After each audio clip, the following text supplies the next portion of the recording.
Hey guys, kali ini saya ingin membahas soal menikahi seseorang yang berstatus janda atau duda. Dimana kayaknya pendapat dari masyarakat kita ini udah terpecah menjadi dua. Ada yang berpendapat kalau menikah dengan seseorang yang berstatus janda atau duda ini merupakan suatu hal yang tabu atau dosa. Tapi ada juga yang berpendapat itu sih wajar-wajar aja.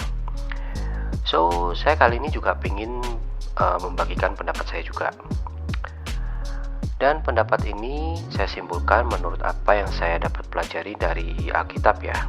Karena saya seorang Kristiani, jadi saya akan bahas dari sudut pandang yang saya tahu. Dari yang saya baca pun memang ada dua pernyataan yang bertentangan, di mana ada satu ayat yang mengatakan bahwa seorang imam tidak boleh menikahi seorang janda atau istri yang diceraikan. Tapi ini di perjanjian lama ya, artinya ini adalah zaman sebelum ada crucifixion atau penyaliban dari Tuhan Yesus. Dan menurut saya nih, bila ayat ini diaplikasikan di masa sekarang, tentunya ayat ini nggak hanya menyinggung soal janda dong. Seharusnya ayat ini juga berlaku untuk duda, karena kan jadi nggak adil kalau hanya perempuan yang didiskreditkan. Tapi selain satu ayat ini, ada lebih banyak ayat yang mengatakan berbeda. Bahkan isinya mungkin bisa mengejutkan buat orang yang berpikir bahwa menikahi seseorang dengan status janda itu adalah dosa atau tabu. Menjadi janda atau duda sendiri kan sebetulnya ada dua sebab utama. Yang pertama untuk mengejar ambisi diri sendiri atau hawa nafsu. Yang kedua karena mereka menjadi korban dari keadaan. Sebetulnya kalau kita mau cermati betul-betul, Alkitab sudah jelas mengatakan bahwa janda yang betul-betul dikatakan janda ini adalah yang menjadi korban keadaan,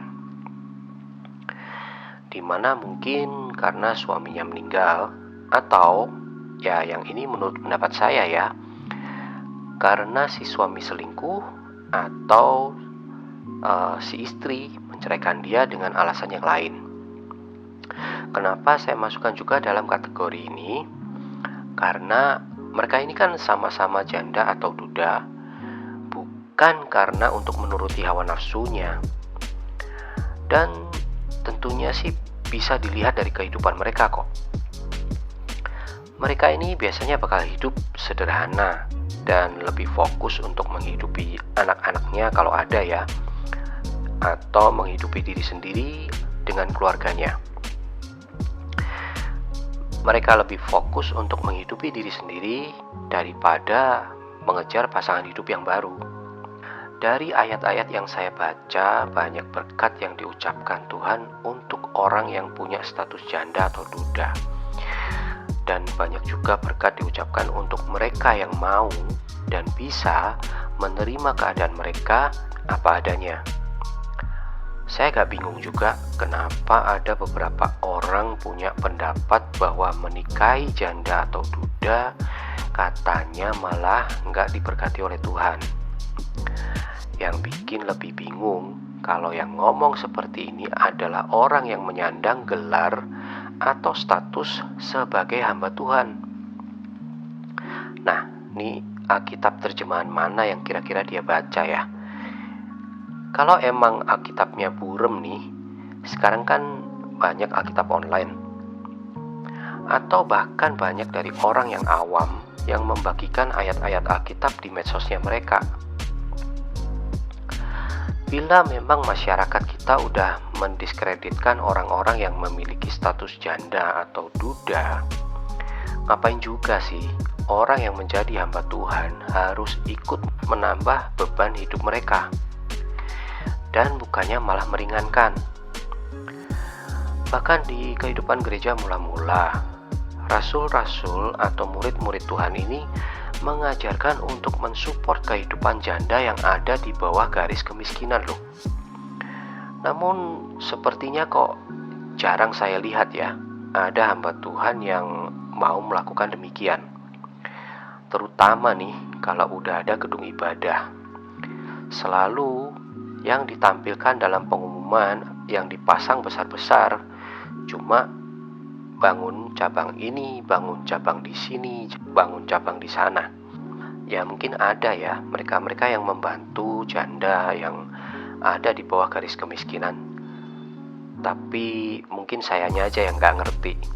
Selama belajar Alkitab, tidak pernah ada ayat yang mengatakan bahwa menikah dengan orang yang berstatus janda itu merupakan suatu dosa. Akan jadi dosa mungkin kalau yang mau menikahi hanya untuk memanfaatkan aja, atau menjadikan mereka sebagai objek pelampiasan nafsu. Ya jelaslah kalau seperti ini kan pasti udah salah. Dan ini kan seperti yang diajarkan oleh Tuhan kita. Dosa itu berawal dari hati. Artinya, dari niat atau motif kita yang tersembunyi. Kalau niat kita tulus, apa itu jadi dosa? Ya tentu enggak lah. Walaupun nih, Anda menikah dengan seorang perawan atau seorang perjaka. Kalau landasan pernikahan itu juga adalah hawa nafsu, jelas-jelas itu merupakan pernikahan yang salah dong. Landasan pernikahan yang benar itu tentunya adalah cinta.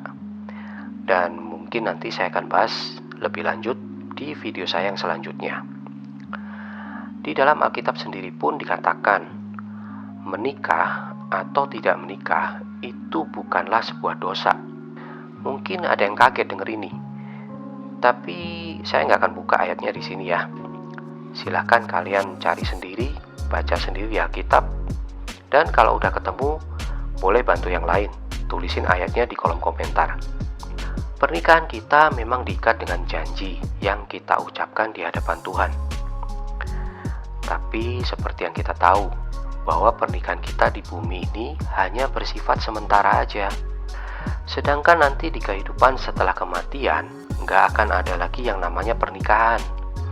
Itu sebabnya ada ayat yang menegaskan bahwa menikah atau nggak menikah itu bukanlah suatu dosa. Asalkan tujuan kita itu lurus. Walaupun kita menikahin janda atau duda, dan kita bisa membimbing mereka untuk menjadi lebih dekat dengan Tuhan, maka Tuhan akan memberkati keluarga Anda, bukan mengutuk. Ada banyak ayat yang berkata demikian. Kalau sampai ada pemuka agama yang mencibir karena keputusan yang Anda buat nih, bagi saya, tindakan mereka ini nggak jauh beda dengan orang awam yang nggak tahu persis apa yang diajarkan Tuhannya pada mereka. Ya memang ini adalah pendapat saya aja ya, tapi pendapat saya ini punya landasan dari firman Tuhan, dari Alkitab. Jadi bagi kalian yang sedang ragu-ragu, semoga apa yang saya bagikan ini bisa membantu untuk menjadi bahan pertimbangan. Tapi bagi kalian yang merasa bahwa apa yang saya bagikan ini nggak berguna, ya lupain aja.